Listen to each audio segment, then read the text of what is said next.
नाशिक लोकशाही न्यूज वृत्तवाहिनीला दिंडोरी पेठ भाजपा विधानसभा प्रमुख संजयजी वाघ यांच्याकडून शुभेच्छा। सर्वसामान्य जनतेच्या हक्कांसाठी सातत्याने लढा देणारी आणि त्यांच्या समस्या समाज माध्यमांपुढे प्रभावीपणे मांडणारी नाशिक लोकशाही न्यूज ही वृत्तवाहिनी आपल्या विश्वासार्ह आणि निपक्षपाती पत्रकारितेमुळे प्रेक्षकांमध्ये आपली वेगळी ओळख निर्माण करण्यात यशस्वी ठरली आहे। नाशिकमध्ये घडणाऱ्या विविध घटनांची अचूक व वेळीच माहिती देण्याचं काम या माध्यमातून सातत्याने सुरू आहे।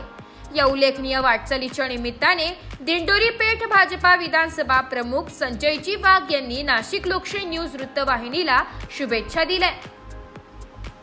नमस्कार, मी संजय वाघ, दिंडोरी विधानसभा प्रमुख। पूर्ण उत्तर महाराष्ट्रात पूर्ण 813 नंबरवर हा दिसत आहे। तरी हा चॅनल अतिशय सुंदर आहे। गरिबांच्या आणि शेतकऱ्यांच्या बाजू कुठल्या असो ते शासनापर्यंत ते मांडतात।